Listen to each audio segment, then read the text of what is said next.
less rotation of staff, particularly agency workers, between care homes, so we can shield those care homes that haven't had outbreaks as much as we possibly can, ensuring that there are named contacts within councils and the NHS, each care home, particularly the smaller care homes, the smaller independent care homes who might have traditionally less connection with their local council, ensuring that they're getting the support that they need to put in place all of those measures. Obviously continuing to ensure that they get the personal protective equipment that they need, and the testing both for residents and for care workers, whether they're symptomatic or asymptomatic. And we're using all of the levers that we have in the testing infrastructure to make that as accessible as possible, whether it's giving them privileged access to testing through their employers, and also ensuring that the testing units that we have, in many cases operated by the Ministry of Defence,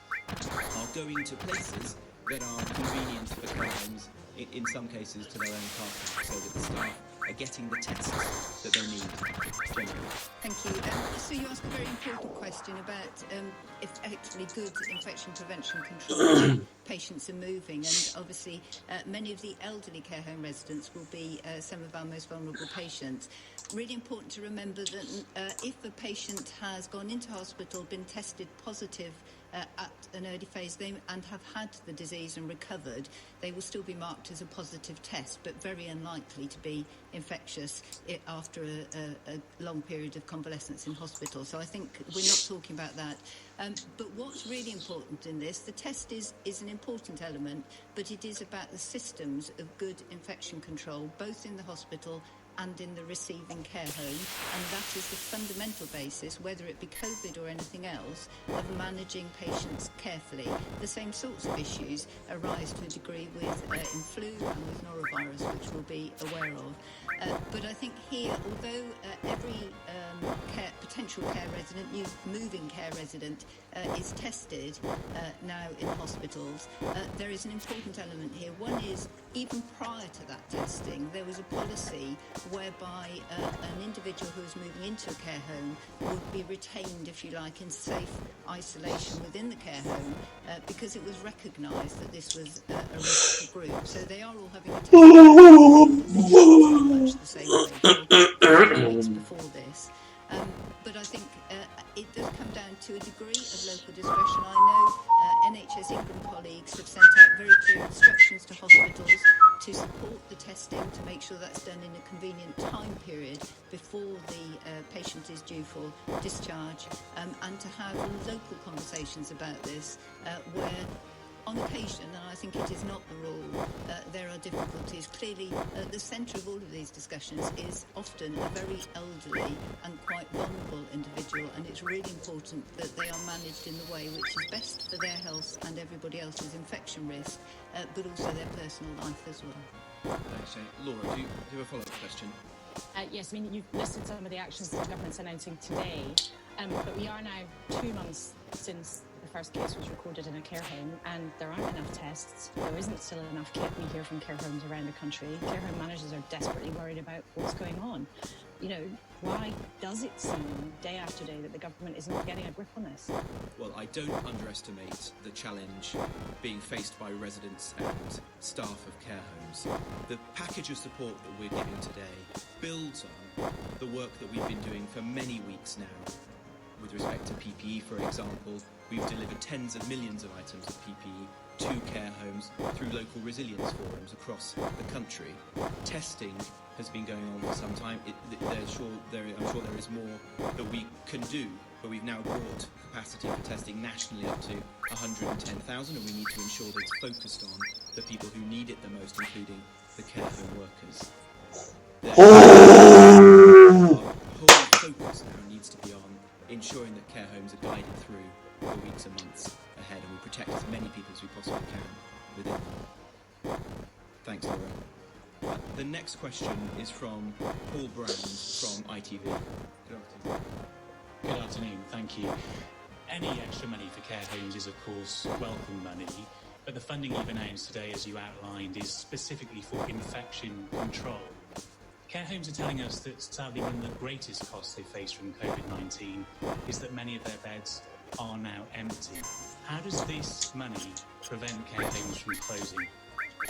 Well, the £600 million that we're announcing today will help care homes to implement some of the services that we're announcing in the support package that's being published. And that will be focused on infection control, as you say, and also around helping them to reduce the amount of rotation of staff between care homes. But it builds upon £3.2 billion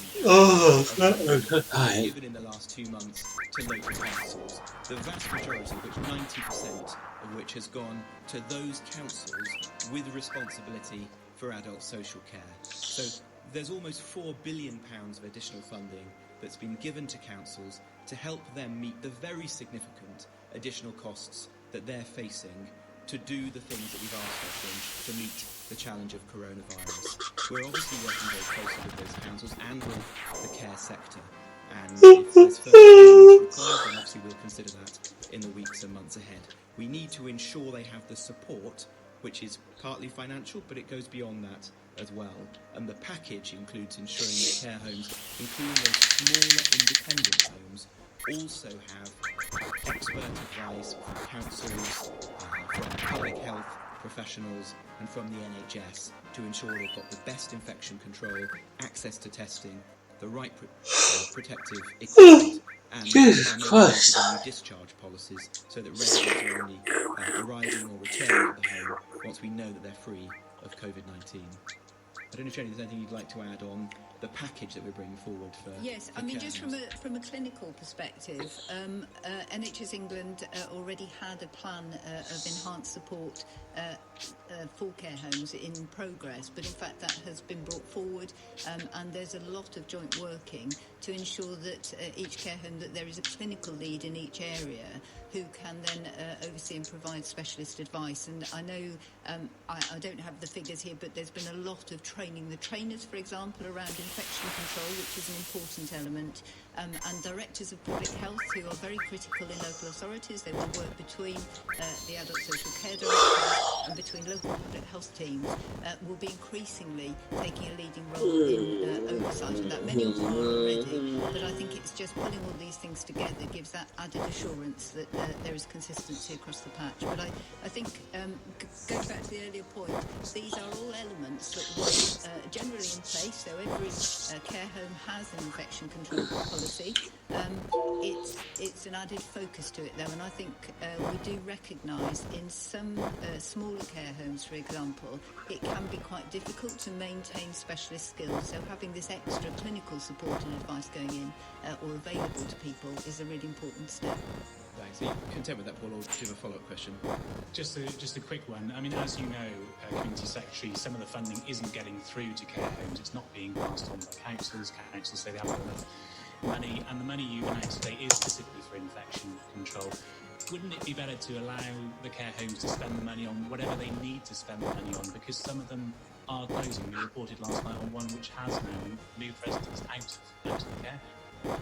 Well, we want to ensure that care homes are financially sustainable through this crisis, and that's why we've given the £3.2 billion so far, and now this additional £600 million. Councils are under a lot of pressure, and we're asking a lot of them to do a whole range of tasks to support us in the national effort at the moment. But it is essential that they get that money through to the front line as quickly as possible, and we're going to be making sure the £600 million gets to care homes as quickly as we possibly can, so that it can help them to put in place some of the important measures that we've just talked about.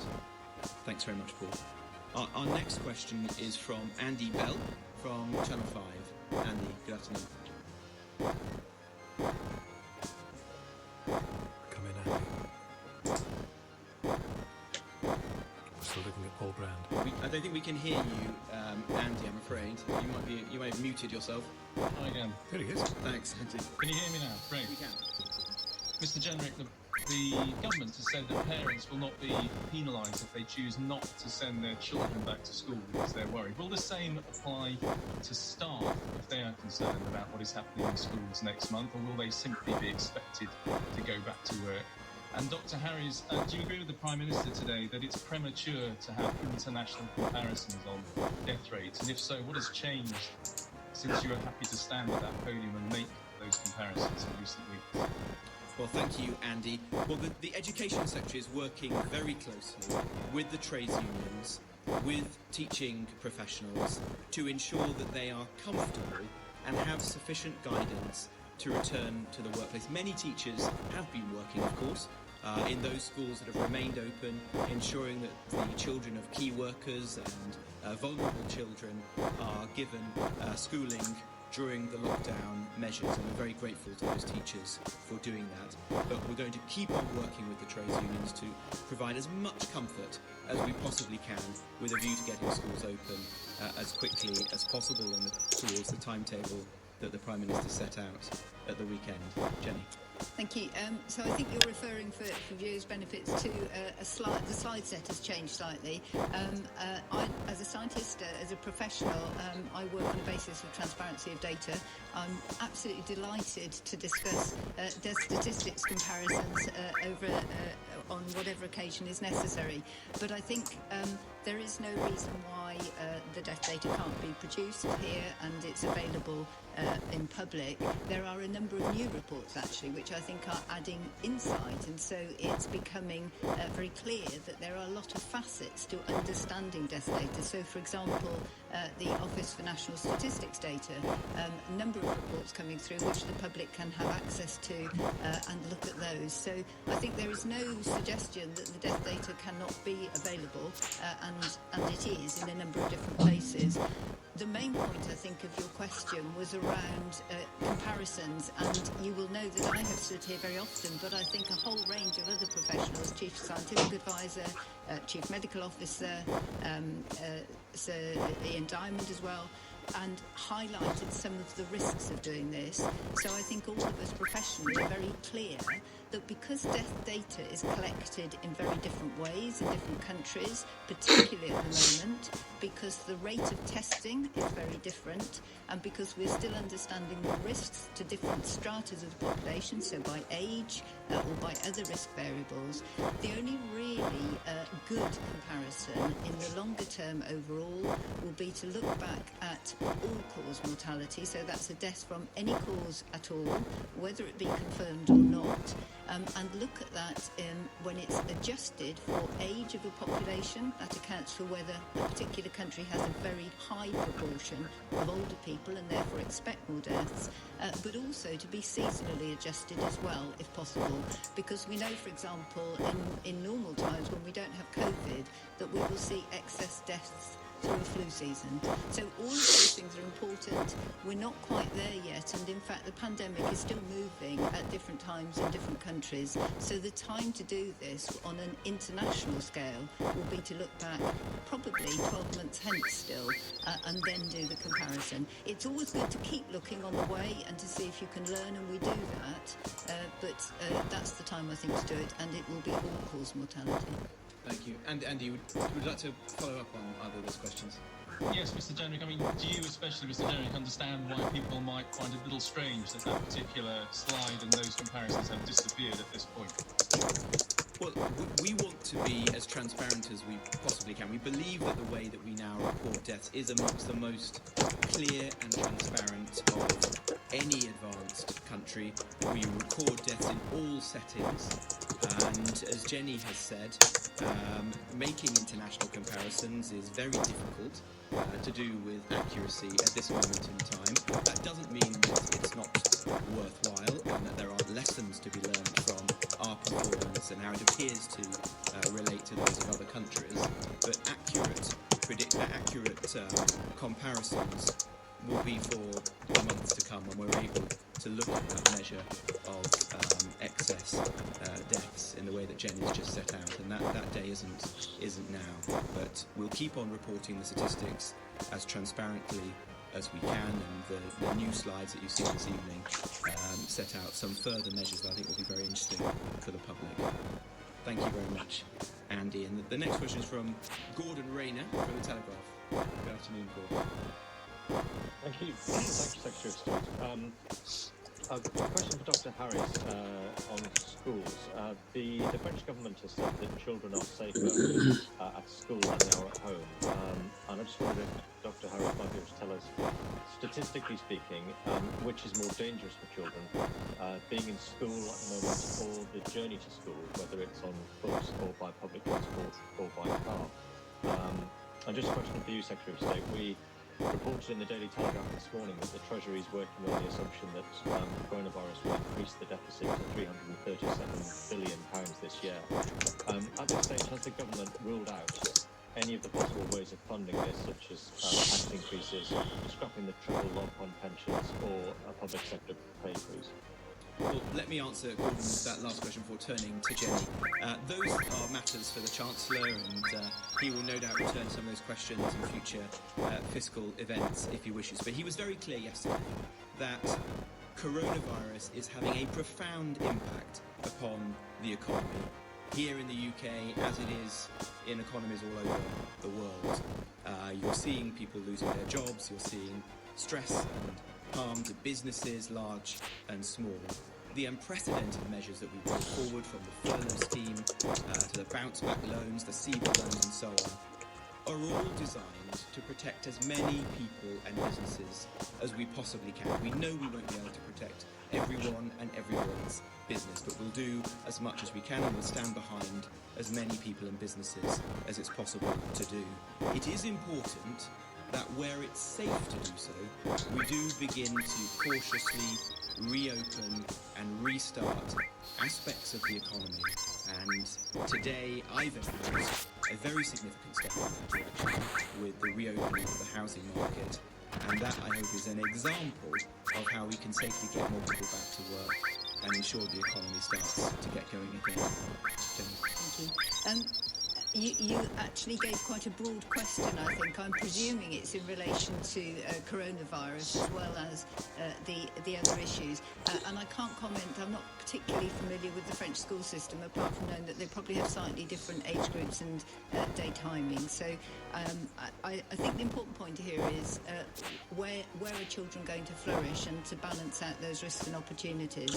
And I think it's really important not just to think about infection control, which is our prime conversation often these days, and risk of disease transmission, but also about some of the wider public health issues. So vulnerable children particularly are benefited hugely from being at school and having a safe environment there, and obviously that schooling has continued.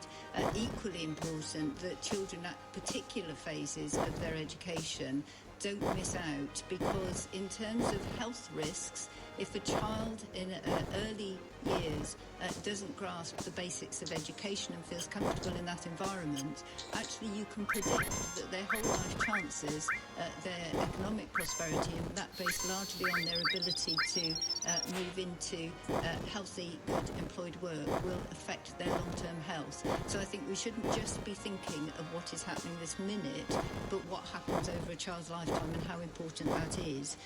And then in terms of risk of transmission, there are a few other scenarios where infectious disease is quite interesting, because the school environment is quite controlled, and actually when children are at home, they potentially behave in different ways, and it can be when social distance isn't around, obviously they can mix more, and so the balance of risk is not as clear either often with a child at home or at school.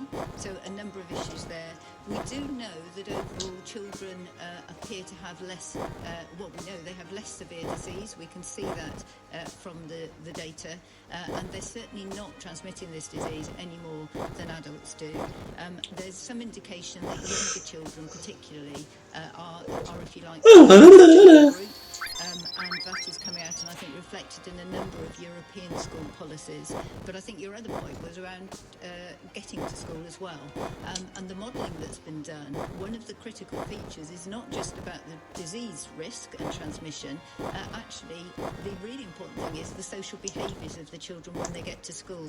So for younger children, they tend to be closer, staying in their own areas, potentially walking or being buggied to school.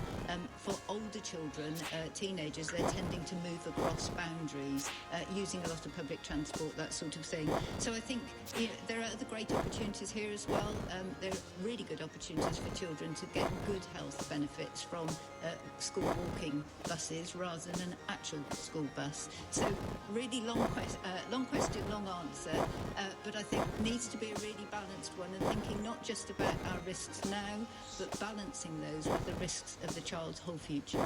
Thanks, Jenny. Is that comprehensive answer from Jenny answer your question, Gordon, or would you like to come back? It does. The only thing I was going to ask you, Secretary of State, was if the schools don't reopen on June the 1st, so some of the unions are asking how much of an effect that will have on your plans for economic recovery.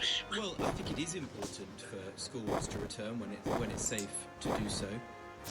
Anyone who is a parent knows the challenges of homeschooling and so on, and it's important that we get children back into the school setting for all the reasons that Jenny's set out.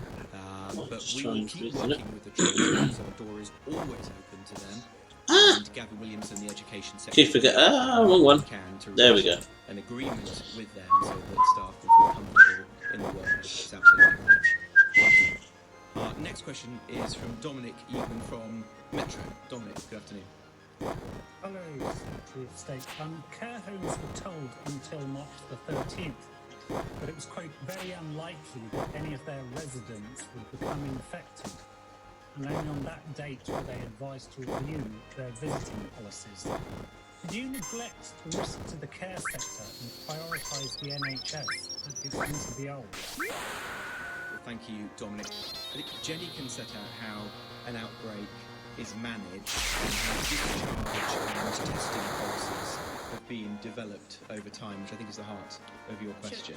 Shall I explain that, and then you can come back? I mean, I think it's really important that there's an understanding of how a public health incident is managed. So whether it be COVID-19 or any other issue, there is a relationship between the local health protection team, who will always advise on outbreaks and work with local health and care systems to do that. So if a case arose through that, any symptomatic individual would have been assessed. If it looks as if there is an outbreak, although we're doing much more testing now with more knowledge of the disease that's grown over the last few weeks, it would be normal policy to start with to test, say, up to 5 symptomatic residents.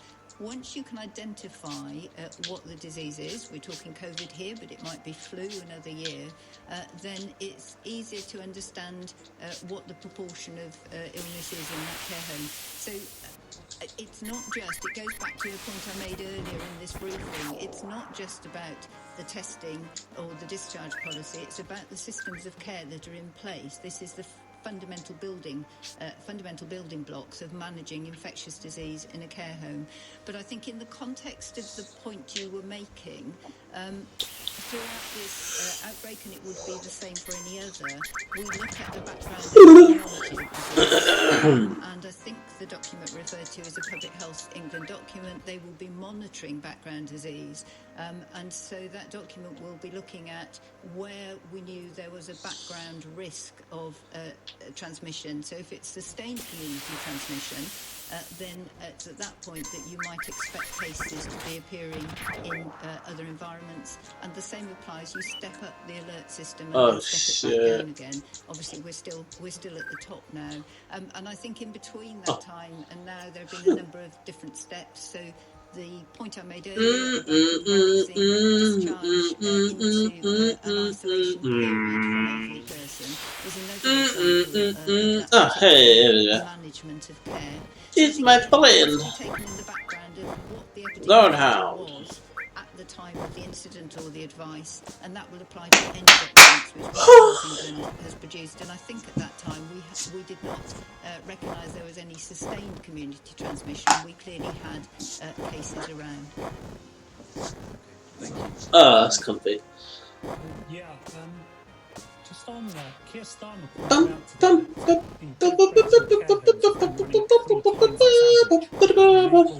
reached 26,000 people.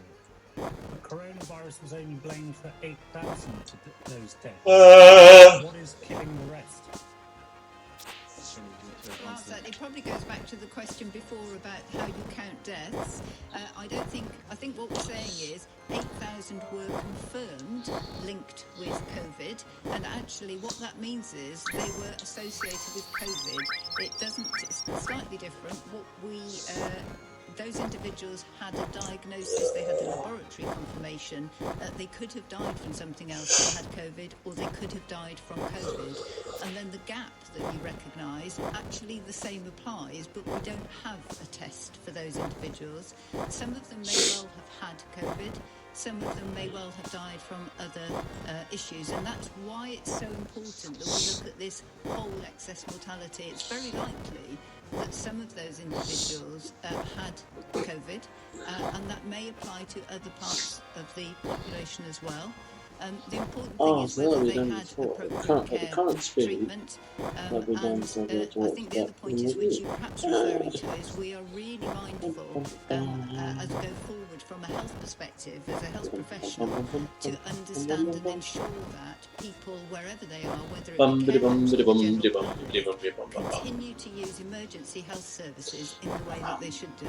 And it's important that people do consult them. So we do know that there has been a drop in usage, for example, of A&E hospital admissions for what are normally urgent issues. So there may be a proportion of individuals in there who have accessed health services normally. That's why it's really important that we look at that total excess mortality over time. We encourage care homes and the general population to use our health services normally where it's an emergency, and that we continue to count those cases where we can. Thanks very much, Ian. Our last question is from Derek Healy, and Derek is from the Dundee Courier. Good afternoon, Derek. Hi there, thank you, Secretary of State. I'm sure you'll be aware of the concerns over what would happen in regards to the job retention scheme if Scotland or indeed any other part of the UK is to remain in lockdown longer than England. It's been suggested the Scottish Government may not have sufficient borrowing powers to bankroll the extension itself. So could you confirm, please, would you expect the Treasury to continue funding the furlough programme if people in Scotland need to stay off work for longer? Or is any other solution being looked at? And a question to the Deputy Chief Medical Officer as well, if I may. We've seen footage today of people returning to golf courses, and going back to work. And of course we've seen the measures we've just introduced in terms of moving. Modelling has been done and what that easing of restrictions will do in terms of the R number. Are you able to say specifically, possibly in terms of the number, what kind of an impact you would expect in the transmission rate from those changes introduced today? This is LBC. Nigel Farage is next. Job retention scheme, which has been hugely successful in keeping people in work, retaining the essential link between employees and employers. The Chancellor has announced that we're going to be extending that for 4 months until October, and it will remain in its current form until the end of July. So that gives a lot of advance notice and guidance to employers and employees who depend on it in all parts of the United Kingdom. It's a national scheme, and it's right that it remains so. But the Chancellor and his officials in the Treasury will keep on engaging with the devolved administrations and with trades unions and businesses in all parts of the Union, including in Scotland and no doubt in Dundee, so that as changes are made in time to the scheme, they reflect the needs of the economy and of working people throughout the UK. Jen. Thank you. So I think the quickest answer to your question is to say that interventions which are being eased or leisure activity, for example, that's being eased is designed to do so that it keeps the R under 1. I think that goes without saying. It's extremely difficult to model all of these different interventions at one time. And so, for example, we know that outdoor activity is a much lower risk than being in enclosed spaces, and that's why you see the predominant freedoms are around that, while still reinforcing the fact that people need to practice good respiratory hygiene, wash their hands, and keep 2 metres apart. So what others do, we build a model around and social interactions, which, as far as possible, can predict some of these movements. Now, we can't say in advance how many people might want to move house or how many people are going to turn up on a golf course, but you can make some sensible estimates of that. But it's a two-part process, so you do an estimate, and then you will check what's happening to the R number. And so I think many people who've stood here before from the scientific side have said we need to watch both of those and tap back down some of these interventions and tighten them up if we see the R number going up. If people continue to practice that good social distancing, then it should be possible to keep them all under R. And I think, I know we've had a lot of conversation on care homes, hospitals these days, but actually the community, the population are doing really well at keeping those distancing measures in place. And if we continue to do that, then these are they're the phase one, they're very low risk interventions. Thanks, Jenny. Do you have a follow-up, Derek, in closing? Yes, please. Just go back again, Mr. Jenrick. Businesses will fear there's going to be a cliff edge a few months down the line. Are you able to offer any specific assurances that something will be in place to look after them?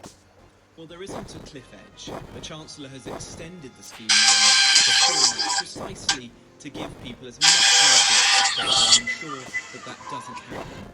Because the scheme is so important, because it is helping so many people to stay in work and to stay in contact with their employers. So if the economy bounces back, we can ensure that they return to their workplaces. The task for the Chancellor and the government is to ensure that we keep on engaging with businesses in all parts of the country, including the specific sectors in Dundee and in Scotland, so that the views of businesses and of working people in Scotland are heard as the Chancellor takes the next steps in the months to come. And you can be assured that he will be doing that. Thank you very much, Derek. Well, that concludes this afternoon's press conference from Downing Street. Thank you very much indeed for watching. Someone's got to do something like that. Just From Global, leading Britain's conversation, the Nigel Farage Show. Mr. Nigel Farage. Thank you, Donald. Well, the Downing Street press conference today ran a little bit over time, but that wasn't where the action was today. No, the action today was in the House of Commons. We commented over the last couple of weeks that Sir Keir Starmer had made a pretty solid start as leader of the opposition in the House of Commons. And today there was an exchange between Boris Johnson and Sir Keir Starmer that I think was significant. It has led to a row this afternoon with Sir Keir Starmer demanding Boris Johnson comes back to the House of Commons. Boris Johnson accusing Keir Starmer of being misleading. Let's listen to that exchange at lunchtime today. Mr. Speaker, in a speech on Sunday, the Prime Minister said that we need to rapidly reverse the awful epidemic in our care homes.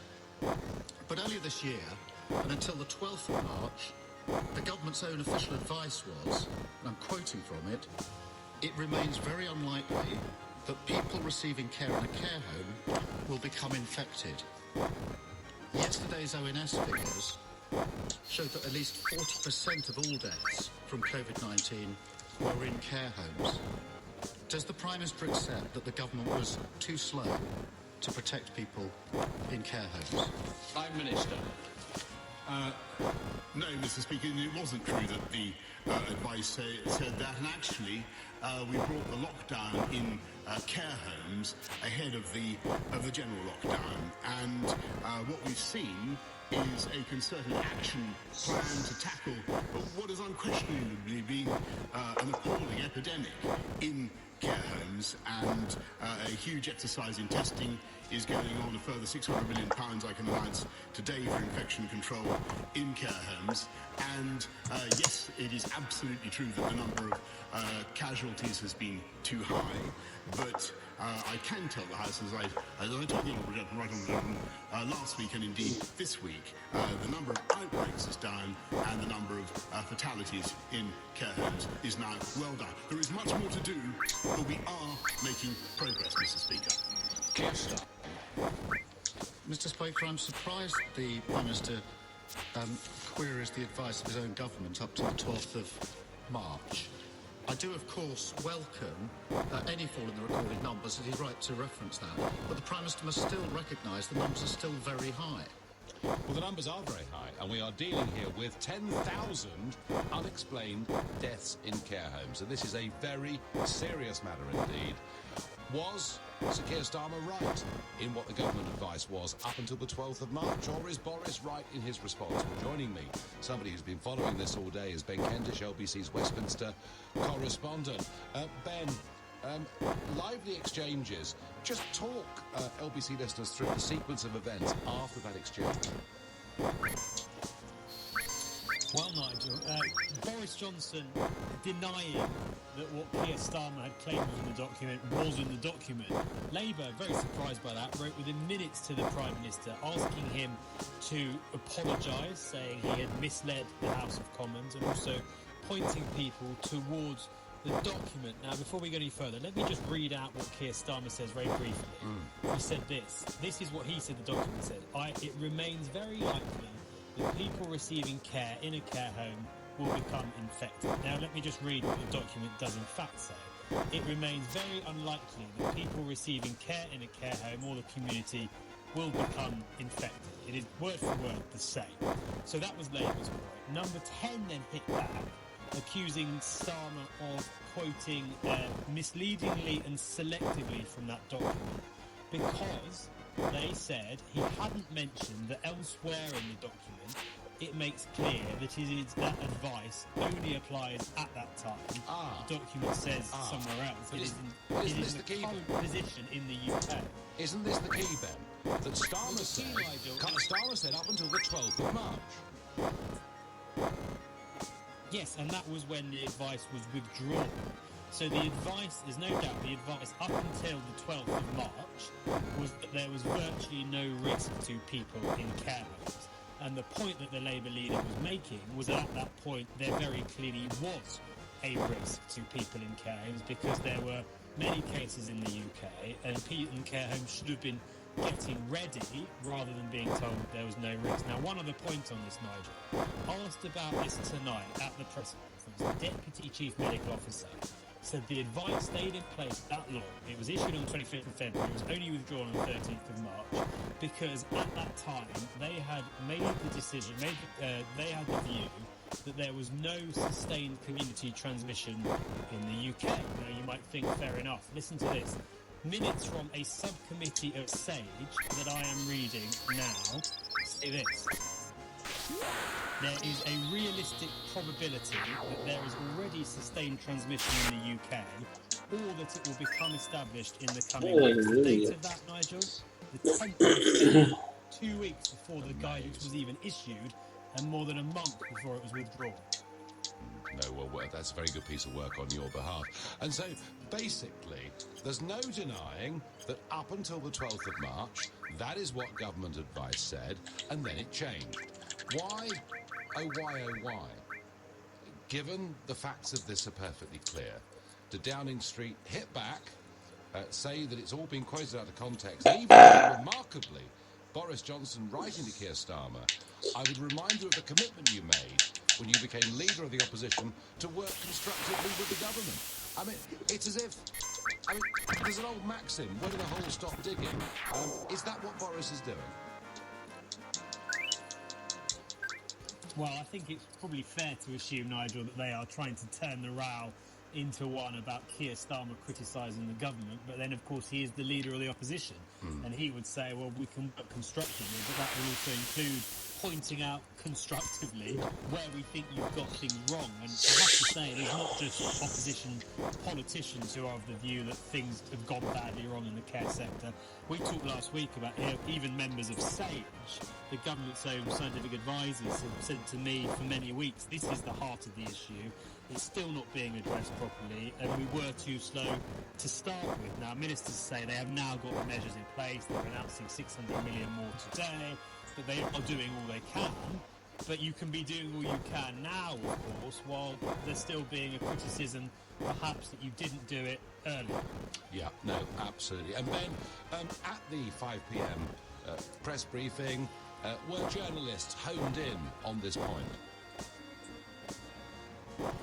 Yes, it was the issue that dominated the discussion, really, Nigel. I think it's the issue that's going to dominate for some time to come, because it's clear that care homes are now where this epidemic is spreading.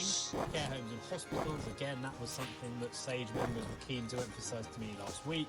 40% or so of deaths have come in care homes, we believe.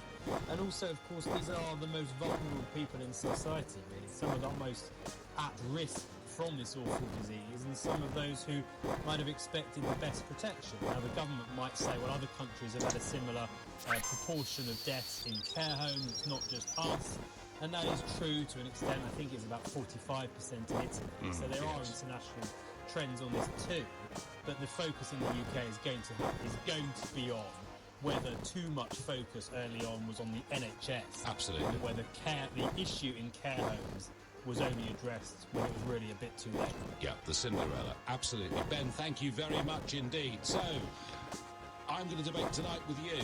Given there are 10,000 unexplained deaths in our care homes, is Boris Johnson in trouble over this? 0345 60 60 973. You can text to 84850 or tweet using the hashtag Farage and LBC at LBC. I have to say, I think Boris Johnson is in a bit of trouble over this. Why?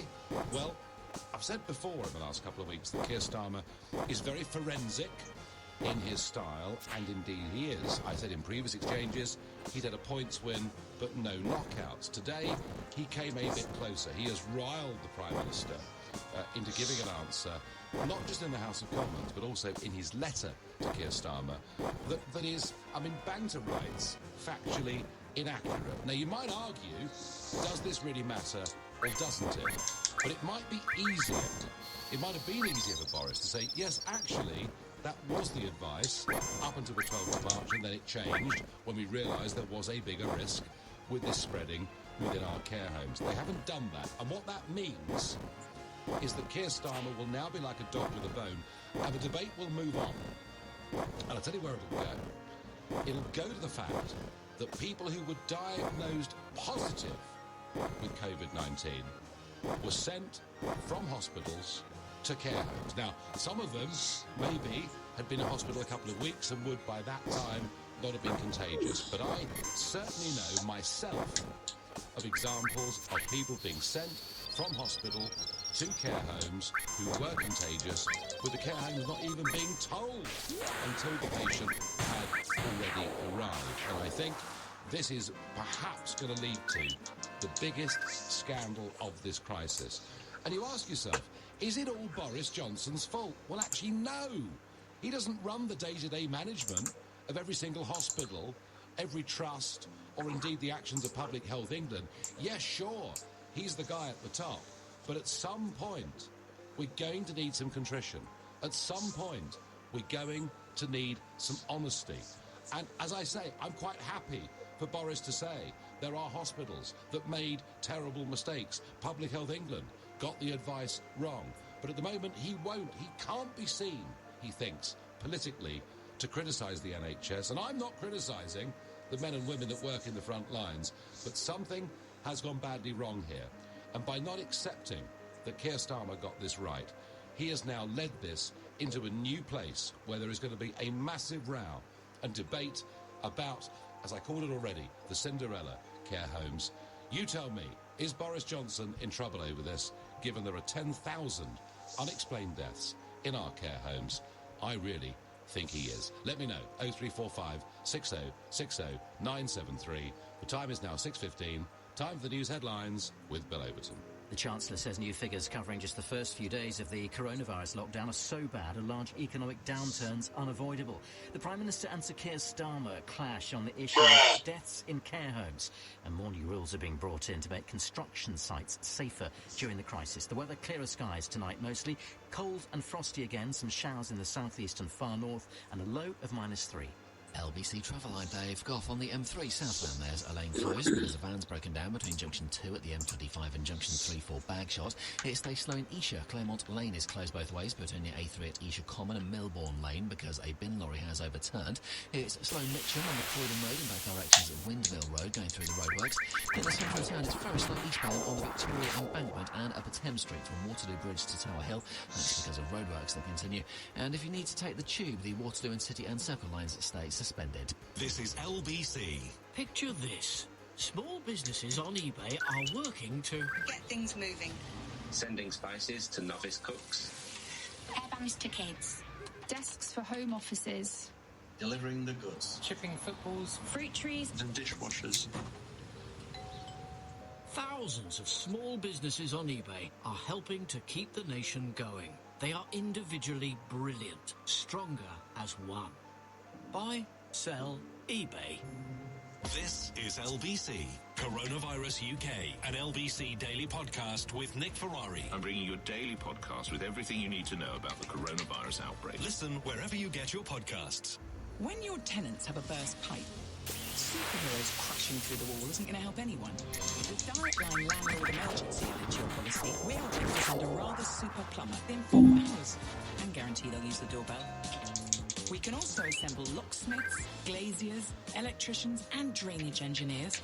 Search Direct Line Landlord Emergency. We're on it. Direct Line. Residential properties. Optional add-on up to 1,500 per call-out. Extreme weather conditions may extend response time. Underwritten by UK Insurance Limited. This is a message from the government about the emergency measures to support the economy during the period of disruption caused by the coronavirus. To help you, your business and your workers affected, you can apply for cash grants, business rate holidays, statutory sick pay relief packages, as well as the coronavirus job retention and self-employment income support schemes. For information, go to gov.uk/business-support now.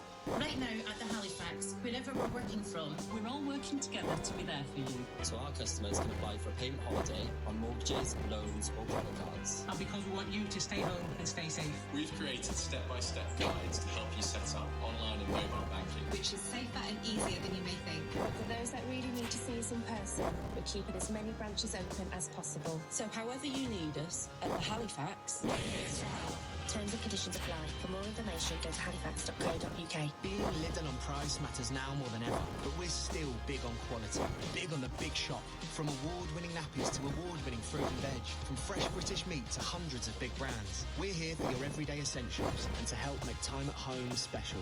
Now that's big on quality and always Lidl on price. Subject to availability. Selected stores excludes out. This is LBC, the Nigel Farage Show. Call 0345 6060 973. Text 84850. Tweet at LBC using the hashtag Farage on LBC.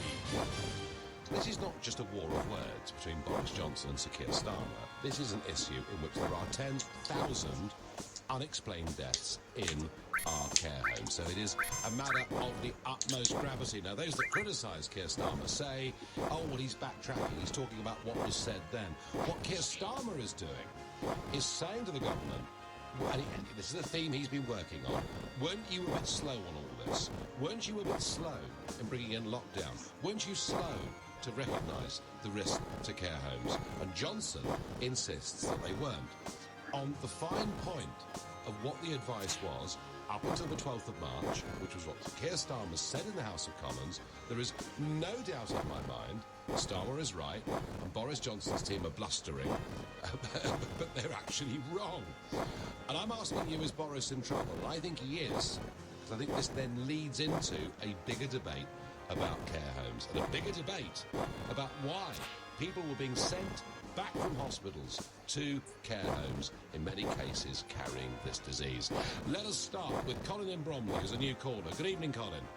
Hi, Nigel. Good evening. So, I've got a big opinion on this because I've got personal experience of it.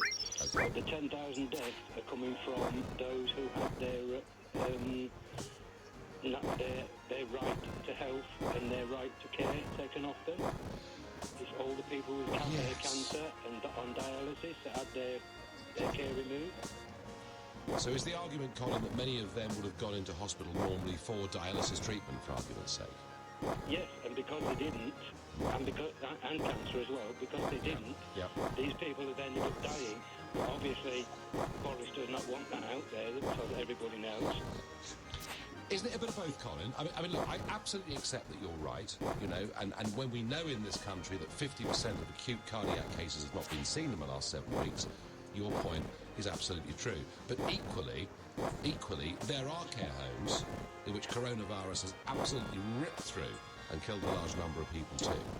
Yes, absolutely, because he took them out of hospital to put them there to make the beds available. But that isn't Boris's fault himself, is it? Of course it is. It was his directive. My own doctor has accepted that and written a letter about it to me to explain to me why I can't have my lungs looked at, and there's issues with my lungs. And it's because of the directive of the government that says she can't, because she has to look after the virus patients first. So who takes the blame? Is it Matt Hancock? Is it Boris Johnson? Is it... It's Boris. End of story. What, because he is... Because he's in charge, he's making the decisions, he's accepting what everybody tells him, therefore he's the one to blame. Colin, you feel very strongly about this, and I can tell why, obviously. Is it... Do you think this is one of those arguments that disappears by this time tomorrow, or do you think Starmer has put Boris in a place where potentially he's in a bit of trouble? I hope it keeps him in that place, so he keeps asking him until he actually gets the answer that Boris accepts the fact that he did wrong. OK, Colin, you could not have been clearer with that call. Jan is calling from the Wirral. Jan, good evening. Hello, good evening to you, Nigel. I did speak to you about a week ago about situations in care homes. I know, and that's why we're keen to have you back on, Jan, yeah. Yeah, well, Mum has now sadly passed away. And, sorry. you know, we're having, obviously, conversations with the care home and funeral directors. Mum's GP has put her death down on the death certificate as Parkinson's disease, which she did have.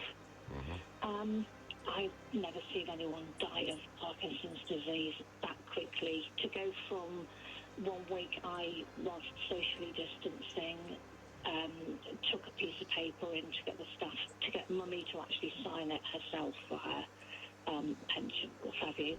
And she was pretty much fine then, and to be dead a week later, I don't think that's that. And I've gone from seeing the staff wearing no PPE at all whilst dealing with Mum to within a week, all, you know, I mean, I've been gloved up and what have you for weeks now, to them being masked, aproned and gloved up in order to just go into my mum's room. So I'm not really inclined to believe that it was Parkinson's, and I just think it's a way of, should we say, massaging the figures? Well, we've got 10,000 unexplained deaths. Clearly your mother was not tested at any point in time. No, and it's too late for that to happen now, although the funeral director yesterday, when my sister asked if she could go and see Mum in the funeral director's, the Chapel of Rest, he said, well, we don't know that she didn't have COVID, so it's a bit of a risk, and we're not encouraging people to do that. And obviously you're going through your own family grieving at this moment on this, but do you feel... That's why I'm being polite. I know, I can tell you're being very, very polite, and I'm going to ask you a question which you haven't got to answer, because it may not be appropriate. But do you feel there's some element of blame for what has happened here in care homes? Yeah, I mean, most of the blame really is with China, because that's where it started. Right. And we absolutely need to remember that this is a Chinese making. Well, it may not have been deliberate, Jan, but anyway, yeah. Well, no, I'm not saying it was deliberate. It might have been accidental, but that's where this disease came from. I do feel, I can't say that my mum died from COVID-19. I can't, and I will never know the answer to that. But you'll always think it, won't you? Yeah, absolutely. Yeah, and there's no way that, I'm ever going to know. Jan, thank you for coming back and talking to us again, and I'm very sorry for you and your family. Thank you for sharing that with us here on LBC. So there are 10,000 unexplained deaths. Maybe you've just heard an explanation for one of them? I don't know. I'm not a doctor, but it does sound a bit like it. Let's go to and speak to Irene, a new caller. Irene, good evening. Good evening. I'm very sorry for that lady losing her mum. I know I felt when my mum died. Yes, but I am absolutely furious with Keir Starmer. Okay. He's trying to politicise it all, and he promised that he wouldn't. Well, hang on. It's got nothing to do with Boris, who gets sent to the care home. If he wants to go after somebody, he should go after the people in charge at the NHS. Yes, I agree. They're the ones who make the policy decisions. Irene, I agree. I agree. There've clearly been some very bad mistakes made here. But Boris won't ever say that because the polling says the British public love the NHS, and that's why... Well, it's about time they opened their eyes. Well, I think... The doctors and the nurses are wonderful, but the people that run it are a joke. Irene, My daughter-in-law's just recovered from this virus, which she picked up working in the care home, because they were sending people back to her care home that had got it. This is, Irene, this is the great scandal, isn't it?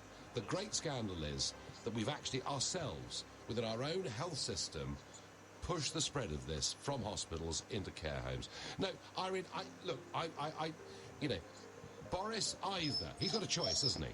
Either he takes full responsibility and owns up to what has happened, that he can't get away with it the way it is today, or someone blames the NHS. But Sir Keir won't blame the NHS, and Boris won't blame the NHS, because, Irene, as Nigel Lawson once said, the NHS is the nearest thing we have to a state religion.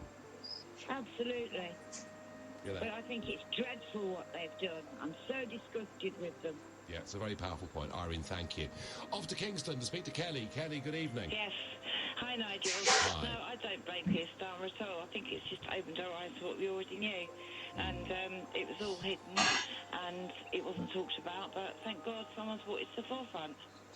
Yes, and I think now that it's out there, Kelly, I think we're going to see a lot more of it. And I think... Yeah, of course. I think this whole story of people being sent from hospitals into care homes who were coronavirus positive, I think this is going to be an almighty round, isn't it? Yeah, I do, and I think Keir Starmer has opened an envelope, if you like, and it's all going to pour out from now. Do you know what, Kelly? He did, Do you know what, it's all Kelly? been hidden. Do you know what, Kelly? I absolutely agree with you.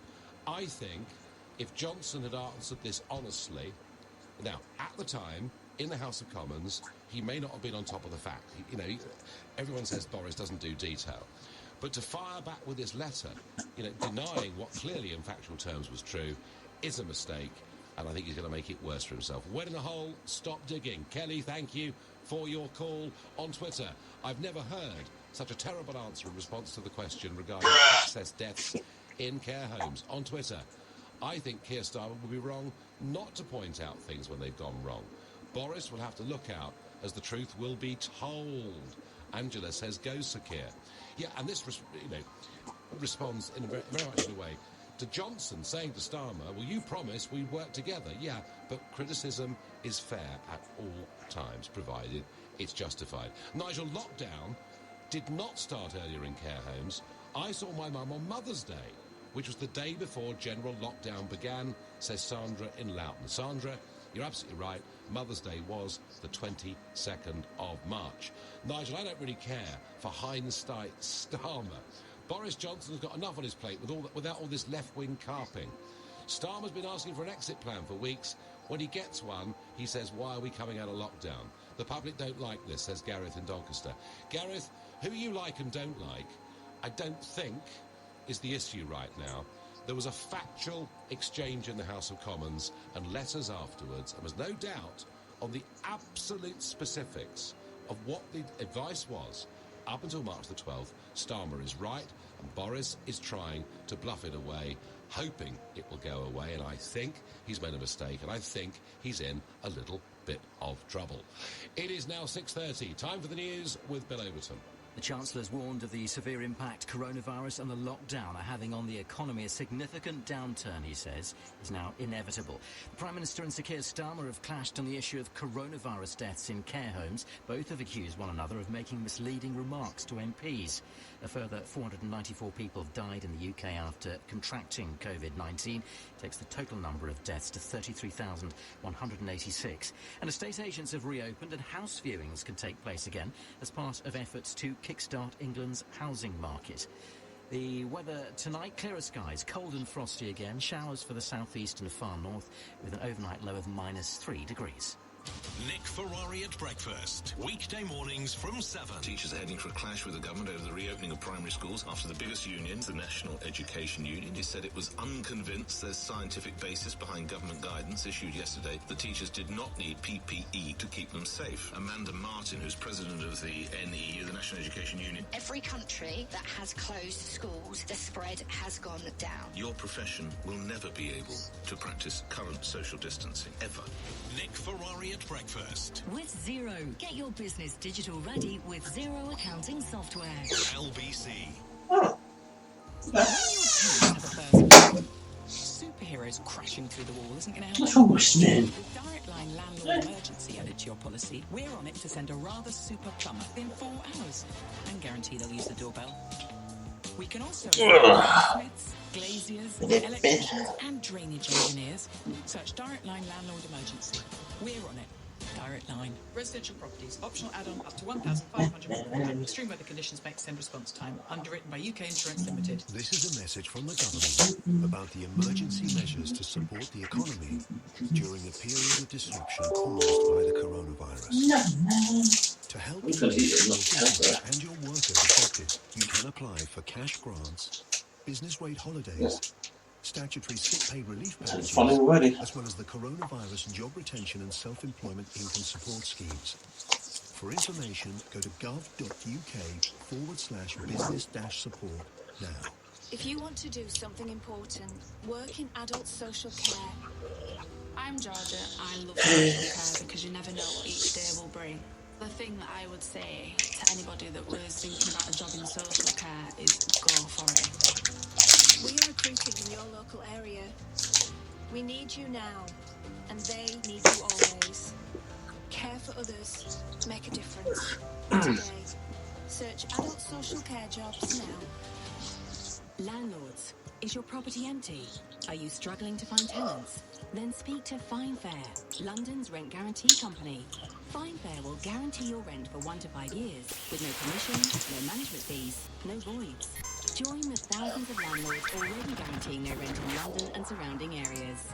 Visit finefair.com, because in uncertain times, nothing's guaranteed, except your rent. Paid on time, every time. Subject to acceptance, T's and C's apply. The Nigel Farage Show on LBC. Call 0345 6060 973. Well, the big row between Boris and Keir Starmer is not the only news of the day. Another 494 people who tested positive for COVID-19 have died, taking the government figure to 33,186, although OES will tell us that it is in fact over 40,000. Boris says death tolls in countries around the world are no longer relevant and will not be released by Downing Street because it's premature to compare them. This having shown a graph every single day since March the 30th that did compare death rates in this country with the rest of the world. Transport for London said that today, Wednesday, a day of a slight opening up, that traffic on the tube by 10 a.m. this morning was up 7.3% compared to this time last week. The manager of Waterloo railway station saying that traffic this morning coming in, passenger traffic coming into Waterloo, was 45% of a normal day, which if you think about it, is really quite a lot. And police in England have said they simply don't have the powers to enforce social distancing of 2 metres. So what they will do is advise people to stay 2 metres apart. But it's going to be very difficult, because if Waterloo is running at 45%, and if more people are coming into London on the other hand, it's virtually impossible in many situations to stay 2 metres apart. Talking of the police, I had a nice phone call today from a senior policeman in Kent to say that I'd done nothing wrong at all by visiting Dover and making that film I did about what's going on in the English Channel. I'm pleased about that. And YouGov putting out some polling today saying 65% of Brits say the government's message on easing out of lockdown is unclear. 33% saying that it is clear. So back to care homes. 10,000 unexplained deaths. Sakir saying that the official advice that we were given up until the 12th of March basically said there was no great risk of this spreading in care homes. And Boris Johnson said, actually, that's not the case. Lockdown started earlier. That's the basis of the row. And I'm asking whether, as a result of this debate and where it might go, Boris is in some trouble. Now, look, this is a deadly serious subject, but our next caller is somebody who, one evening in Cardiff a few years ago, batting at number 11 for England, fending off, I think, for the last 11 overs and giving us a great draw, was Monty Panesar. Monty, good evening and welcome. Good evening, yeah, thank you for having me on the show. Not one bit. I'm sorry to remind you of Cardiff, but it was a remarkable thing. I loved every minute of it. Monty, how do you feel this debate's going to go about care homes and 10,000 unexplained deaths?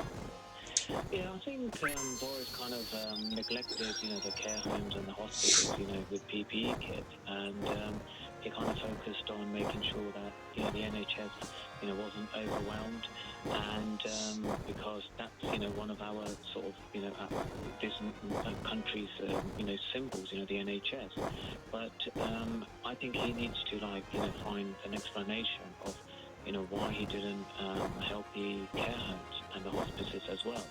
And I think, I think, what Boris is doing, he's gradually putting the responsibility on the people now. He's kind of saying that, sorry guys, but he's shifting the responsibility of this COVID virus from the government, to the people. Well, but I mean, overall, of course, if we get a reoccurrence and if infection rates go up, I agree, Monty, it'll be our fault, won't it? We won't have taken the advice. But in this case, it's more difficult for him to do so. Is there a personal reason why you feel so strongly on this, Monty? Well, I think, one of my good friends, Devon Malcolm, his father kind of passed away in one of the care homes as well. And then I started to, obviously, when something like that happens, you kind of look into more detail of why are the care homes getting the PPE kits, why aren't they getting sufficient, equipment there? When then I've been in touch with some of the PPE companies as well, and they said we've got physical stock in the UK, but we just can't get it to the government. Can you maybe help us get it to the government? Find a government contact that could buy these PPE kits from us and give it to the care homes. And that's the bit I kind of felt a little bit disappointed at, thinking there is stock available in the UK to help care homes. The other mystery to me, Monty, absolute mystery, is 3.5 weeks ago we were told that Lord Dayton, and he's the guy that was seen to have overseen the London Olympics and the great success that they were, that Lord Dayton was being put in charge of PPE, rather like Lord Beaverbrook was in 1940 of aircraft production. And here's the odd thing. You get a guy with a big CV, you're told he's in charge of PPE, we haven't heard a word from him. It's all very odd, isn't it? Yeah, it is. It's all a little bit. I think the government are sort of backpedaling a little bit. I think they can catch up with everyone else. You look at the likes of Spain and Italy and some of the other borders. They closed their borders down as well, and you kind of think why doesn't the government close this down when they have their lockout? Just to control the virus. It just feels like whatever the other nations are doing, they're sort of playing catch up to that. And too little, too late. Too little, too late. Yeah. Go on. It's interesting to know, what would you do in this situation, or what would you have done? Well, Monty, I was screaming for lockdown to happen earlier, right? Because I was seeing what was happening in Italy. I was reporting about it every day on LBC. And that 3 or 4 day dither that we had before lockdown, where we knew it was coming, and voluntarily some of us were doing it, but that 3 or 4 day dither, during that period, infection rates doubled in the United Kingdom.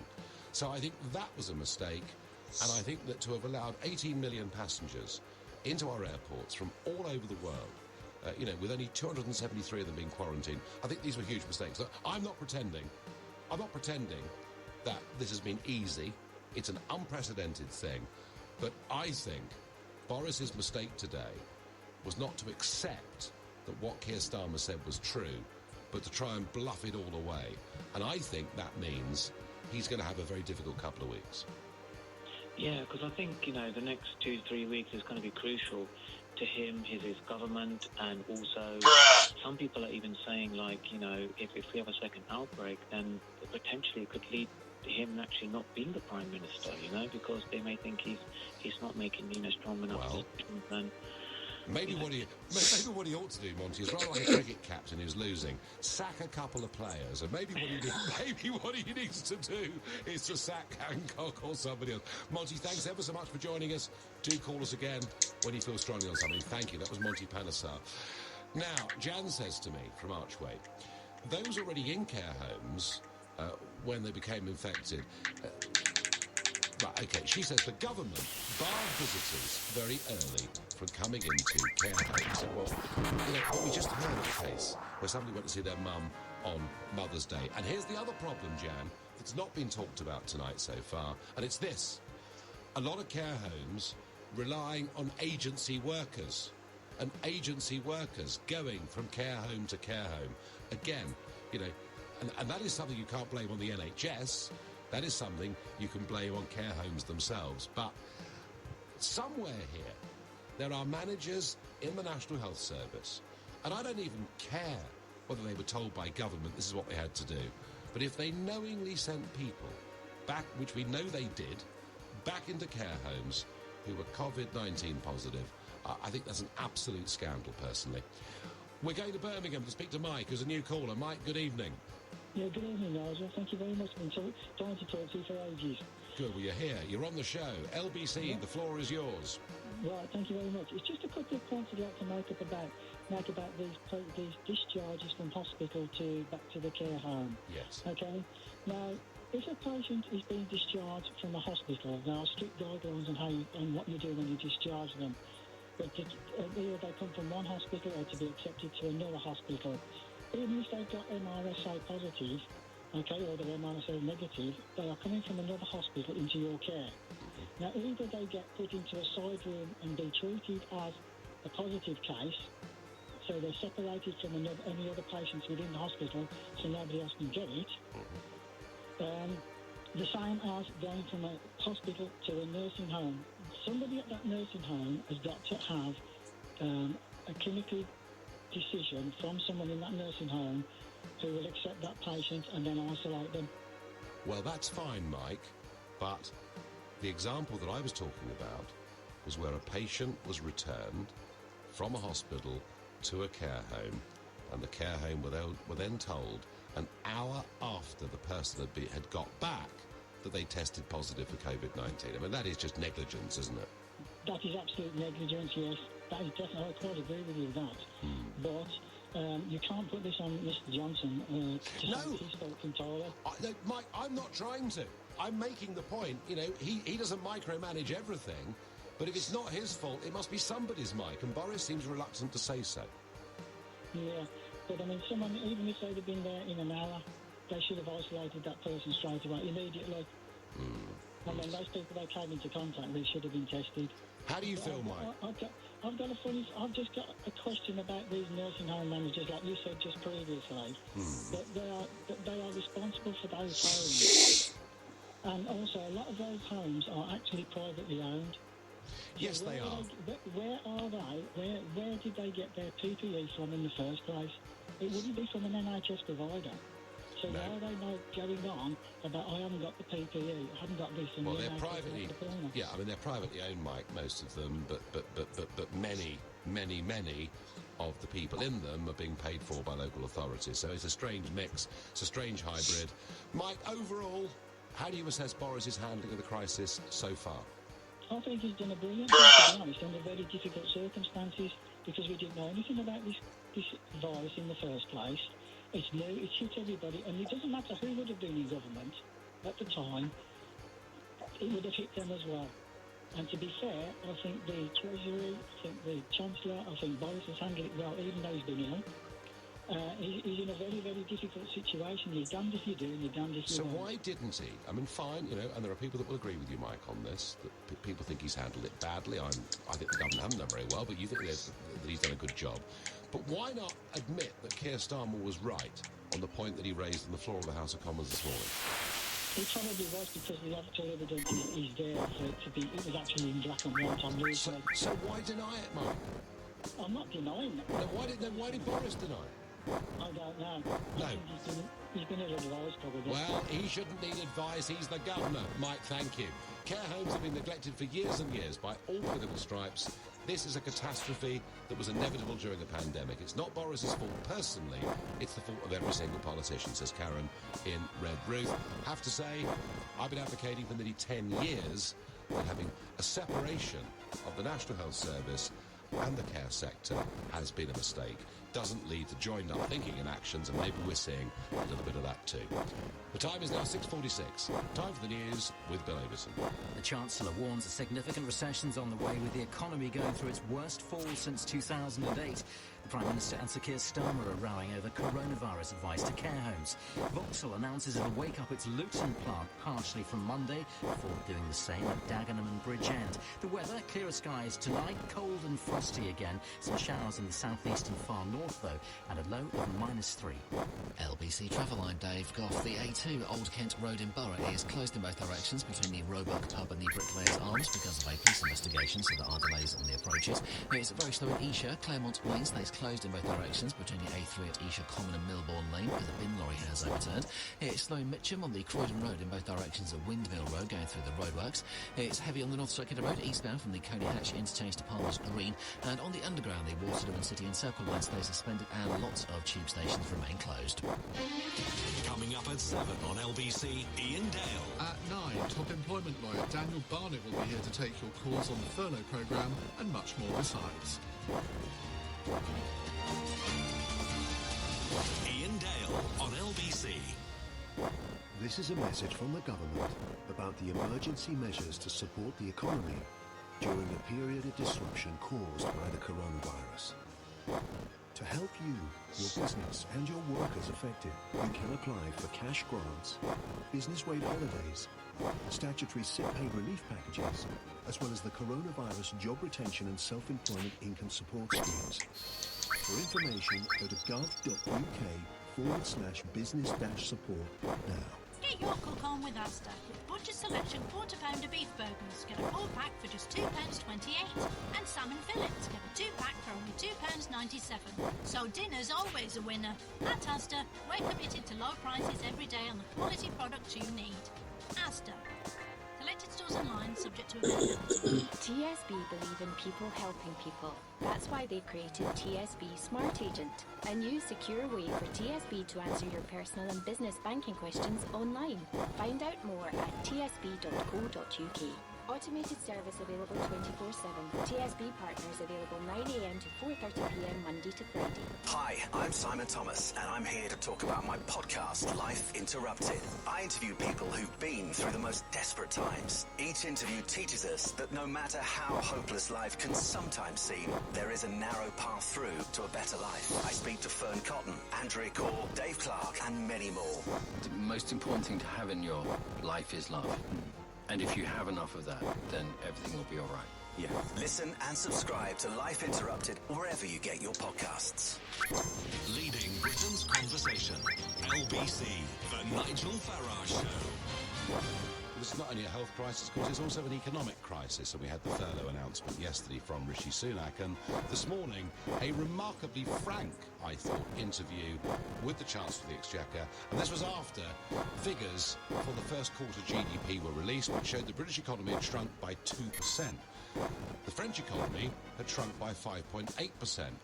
Many other European countries had shrunk by more than us. And the reason was they went into lockdown, or economic deep freeze, earlier than we did. But here was Sunak talking about the chances of a significant recession. technically a recession is defined as 2 quarters of negative GDP. We've now had one. The first quarter was that bad based on just a few days of the impact of coronavirus in March. So, yes, it is now very likely that the UK is facing a significant recession at the moment and this year. Significant recession, says the Chancellor of the Exchequer. Now that is good, straight talking honesty, not trying to pretend things are different to what they are. I felt Boris Johnson today in the House of Commons wasn't on top of the detail. Keir Starmer, you know, the former barrister, Director of Public Prosecutions, in a very lawyerly way, was. But if you've been caught out on a fact, a detail, sometimes it's better to say, do you know what, hands up, I made a mistake on that. By trying to deny it, by trying to bat away Starmer, by saying that he's been, you know, quoting selectively and misleadingly, I think he's made this worse, and I think the whole care home route is going to get worse. Now, whether some of the mistakes that have been made here are Boris's fault, or Hancock's fault, or NHS managers' fault, or some care home manager's fault, I don't think's the issue. He is the Prime Minister. Someone has to take a bit of blame here somewhere, it seems to me. Let us go to Vish, a new caller from Braintree. Good evening.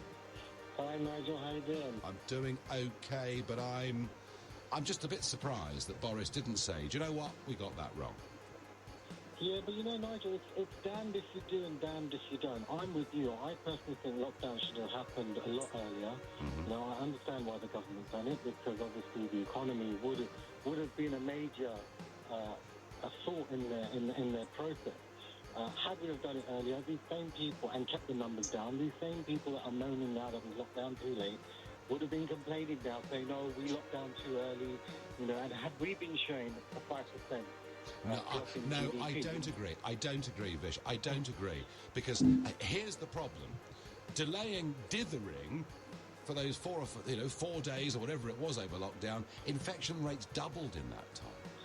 Yeah, but had we have locked down earlier than that, when China locked down, when we knew there was a big issue in Italy, maybe a week, 2 weeks before they actually locked down, then, you know, those same people that were crying lockdown, you're saying 4 days, but those same people would have still been crying. Well, and in regards to the NHS, my father was in the hospital 2-3 weeks before the lockdown happened because he had a fall, and he was waiting for a bed to be delivered at home. Now, do I blame Boris? Because as soon as that bed was delivered at my mother's house, they sent him home, and on these discharge papers it was written he's infected with COVID-19. So who do I blame for making that decision? Do I blame Boris? Or do I blame the managers that made that decision? No, I get that. I completely get that point. I completely get that point. And it's only after his carer came to the house 2-3 days later, they said, why is he here? He shouldn't be here. He should be back at the hospital. And she had to argue and fight with the ambulance and the hospital to take him back. But 2 days later, he passed away. But they put my mum at risk as well. Of course. But Vish, if you're at the head, right, you are in charge. And, you know, whether it's this crisis or a war or whatever it is, if there are people that let you down, do you know what you do, Vish? You sack a general or sack a couple of generals. Hold them to task, but look, now is not the time to hold them to task. Well, no, I couldn't disagree more. Now is the time. And it just shows how slimy and slippery Keir Starmer is. As a solicitor, as a barrister, you can never trust him. Is he wrong? Is Starmer wrong? I think, no. He's not wrong to hold the government to task, but I think the timing is wrong. Vish, I don't agree with you. I know there is this argument that in a national crisis we should all work together, right? I know this argument. But look, you know, Churchill sacked generals during World War II who weren't doing the job properly. So then Boris should sack these managers. Boris should sack somebody. Whether it's Hancock... He should start holding people to task. Yes. No, Vish, I wish he would. I wish he would. I really wish he would. But at the moment, no one gets blamed, no one gets sacked, and we get this daily diet of we took all the right decisions at the right time. It's just not right, is it? Well, you know what, I think after when we do come out of this, Nigel, and I believe we do, if people's heads don't roll to this, you know, I voted Conservative because I wanted something that I voted for to be honoured, and I thought that the Conservative Party was the only party to do it. I would have voted Brexit, but obviously you done what you had to do to make sure, you know, the right party won. To make sure Labour didn't win and Boris did, yeah, absolutely. Yeah, exactly, because I could never have voted for Jeremy Corbyn. I mean, look, my family voted Labour all its life, right? And we come from a working class family.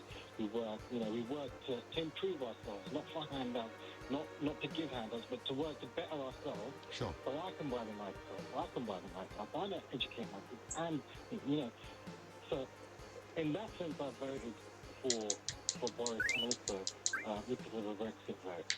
And I just want to thank you and say thank you to you for Watford, and you gave me the honour of having a selfie with you when you came there to talk. Oh, very good. Excellent. Listen, thank you for your call, mate, and thank you for your kind words. I'm a social worker.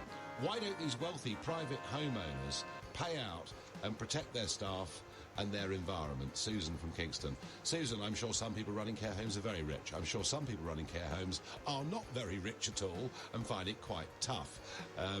You know, either way, whatever they'd done, if they were being sent back people from hospital who had tested positive or who had not been tested at all, because until the 15th of April, not everybody that was sent back had been tested, believe it or believe it not. So, yeah, you know, I do get we're looking where to pin the blame, but at the moment, Boris is denying what was clearly there in black and white. The care home route is going to get bigger. I'm asking you, is he potentially in some trouble over this? Let's go to Steve in Southport, a new caller. Good evening, Steve. Hi, Nigel. How are you? I'm okay, but I think Starmer has done well for himself today. To tell you the truth, I've not really heard much today. I've only just finished work and I've only just left a care home in Southport now as a manager. I work for a small company and my owners have been absolutely outstanding over the last few months. We've had everything we've asked for. PPE has been delivered. You know, anything I've got. One thing I had a problem with, we had a client who went into hospital during the lockdown. 2 weeks later was ready for discharge. I received a phone call from the hospital saying that they're ready for discharge. So I asked the question, have they been tested for COVID-19? I was guaranteed that they had. So I said, well, look, I can tell you now, they won't come through my door until I've seen some evidence that they've been tested. She went away, came back and said, apologised that he hadn't been tested. And if I hadn't just stuck in there and said, look, I'm not taking him back without a test, he probably could have come back. Luckily enough, he did come back negative. Steve, it wasn't until the 15th of April that it was guaranteed people would be tested before they were sent back. But I mean, your case, you were sharp-eyed, you asked the right questions.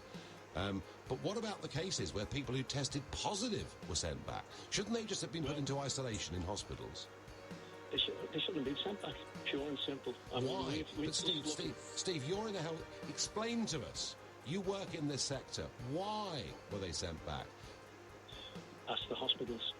Right. So to do with the care. At the end of the day, the care homes... No, I get that. Sometimes are being forced... No, I get that. So is it Boris's fault, this mess?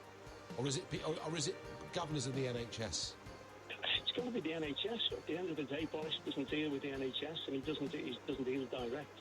When clients are being sent home from hospitals, they should be informing them. No, absolutely. What's going on. Well, someone's got to take responsibility somewhere. At the moment, it's Boris who's going to get a lot of stick over this. Starmer did have a good day today. I'm back tomorrow at 6. At 10 tonight, it's Tom Swarbrick. Right now, it's Ian Dale. Thanks, Nigel. I thought today might be a quieter news day, but not a bit of it. New figures out today show the economy contracted by 2% in the first quarter of 2020. Not as bad as most countries, but we went into lockdown later than others. Boris Johnson got a bit of a difficult time at PMQs at the hands of Sir Keir Starmer, and since then they've had an angry exchange of letters. And people are asking why. If I can have strangers look round my house because they want to buy it, why can't my grandchildren visit? At 9, top employment lawyer Daniel Barnett will be here to take your calls on the furlough programme and much more besides. And